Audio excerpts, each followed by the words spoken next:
Every family has secrets. Some are buried deep, locked away in the shadows of memory. But what happens when those secrets are dragged into the light by something that shouldn't be alive? This is the story of the Carter family and the doll that knew too much. It all began on a gloomy Saturday afternoon. The Carters, Sarah, her husband James, and their 8-year-old daughter Lily were driving through a small, rundown town when they spotted an antique shop. The sign above the door was faded, and the windows were cluttered with dusty trinkets. Lily, curious as ever, begged to go inside. Reluctantly, Sarah and James agreed. The shop was dimly lit, filled with old furniture, cracked mirrors, and shelves of forgotten toys. And there, in the corner, sat the doll. It was small, with a porcelain face that seemed too lifelike. Its dress was tattered, and its eyes seemed to follow them as they moved. Lily was instantly drawn to it. "Please, can we take it home?" she pleaded.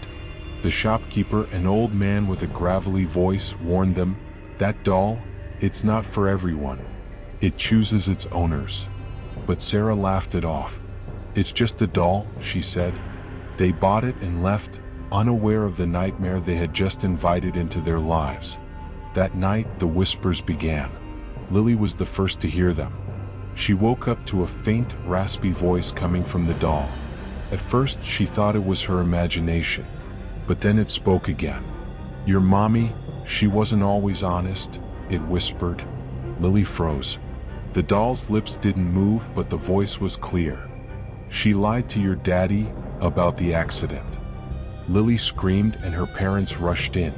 They found her trembling, pointing at the doll. "It's talking," she cried. Sarah and James tried to calm her down, but as they left the room, James noticed something strange. The doll's head, it was tilted now as if it had turned to watch them leave. The next day, strange things started happening.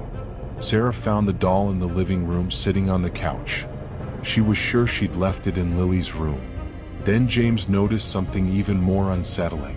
The family photo on the mantelpiece was cracked, and the faces were scratched out. "It's just a coincidence," James said, but his voice wavered. That night, Lily refused to sleep alone. She clung to her parents as the whispers grew louder. "You can't hide from me," the doll hissed. "I know what you've done." The Carters tried to ignore it, but the doll's presence was everywhere. They'd hear its laughter in empty rooms, find its tiny handprints on the windows, and wake up to its cold, glassy eyes staring at them from the foot of their bed. Days turned into nights, and the doll's threats grew darker. It began to appear in their dreams, its voice echoing in their minds. "You'll pay for what you've done," it snarled. One morning, they woke to find their family portrait burned to ash, the doll sitting in its place. Its eyes glowed faintly, and its lips curled into a cruel smile. The Carters were trapped, prisoners in their own home, haunted by a creature that fed on their guilt and fear. Sarah tried to research the doll's history, but every lead only made things worse. She discovered that the doll had belonged to a family decades ago, a family that had mysteriously disappeared. The shopkeeper had vanished too, leaving no trace. The Carters realized they were dealing with something far beyond their understanding. Desperate, they decided to destroy it. They carried the doll to the attic, its whispers growing louder with every step. "You can't escape me," it taunted. "I am your past. I am your guilt." James struck it with a hammer, but the doll didn't break.